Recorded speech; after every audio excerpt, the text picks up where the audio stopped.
Right, okay. Hello YouTube, this is D.B.T Show, episode 36, part 2.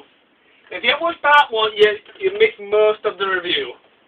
So please watch that part before you watch this part, so you don't get confused. Now the game I'm reviewing today is Resident Evil 2, for the Nintendo GameCube. Now, in part 1 I pretty much finished reviewing the game, so let's get on to the other stuff about this game.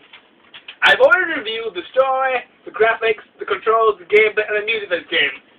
Now let's go on to the other stuff on my list, which I always include. First things first, good stuff. Well, the good stuff about this game is the gameplay, the story, and the cutscenes. The gameplay works really well.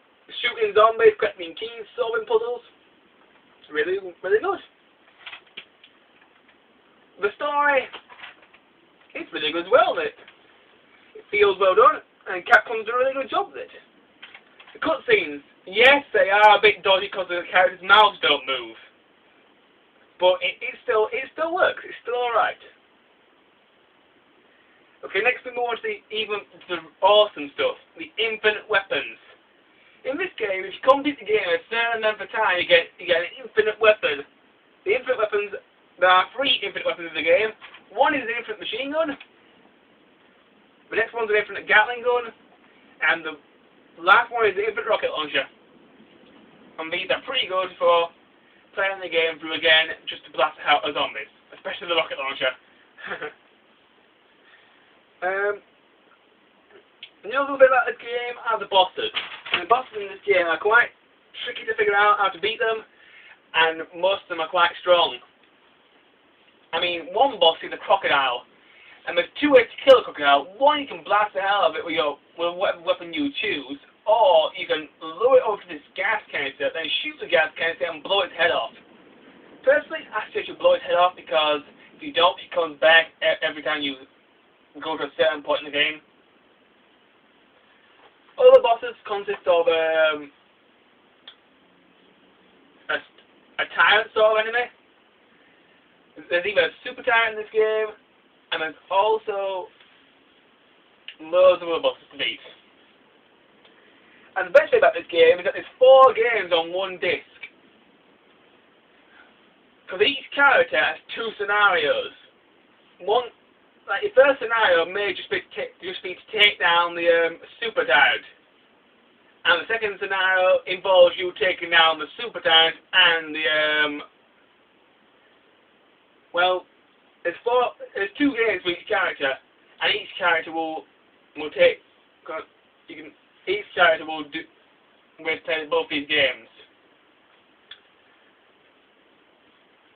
Now let's go on to the bad stuff about this game. How do I start? The bad stuff about Resident Evil 2. Well, let's go to the first problem. The first problem with this game is the graphics. I like Resident Evil 2, but the graphics look a little bit obscure and a little bit weird. When this game was originally made on the PS1, the graphics were pretty good. I played the PS1 version a few years ago. Now, when I bought the GameCube version, I was expecting some better graphics and a few other things. Basically, what Capcom did was they took the original game, smoothed out the graphics a tiny bit, and that was it. So the graphics, they do look a little bit better, but they could at least make the characters' mouths move in the cutscenes. They're good, but they aren't good enough. I mean, they really don't take the advantage of the GameCube's graphic chip. Okay, the second bad thing about this game is that some weapons take up 2 pockets. Now, on your infantry screen, you have 8 pockets. And now, in the game, there are some special weapons which you can unlock, which take up 2 pockets. Yes, I know in real life these guns are very big, and they take up, and you have to hold them in 2 hands.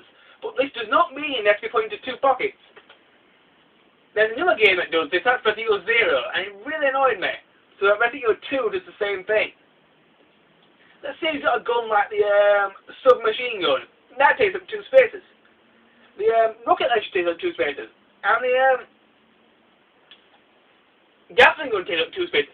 But what if you've only got 1 space left and you can't really substitute anything? But then what do? You're kind of screwed, aren't you? So having some of the guns still take up 2 pocket spaces can be extremely annoying.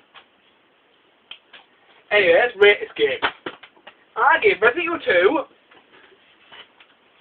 a 4 out of 5. So it's a pretty good Resident Evil game, apart from some weapons take up 2 pockets and some of the graphics are a bit flawed. My next review will be a really, really good Resident Evil game. Resident Evil 3 Nemesis. And this is really, really good. But until then, I'll see you next time, you two. Until then, bye-bye.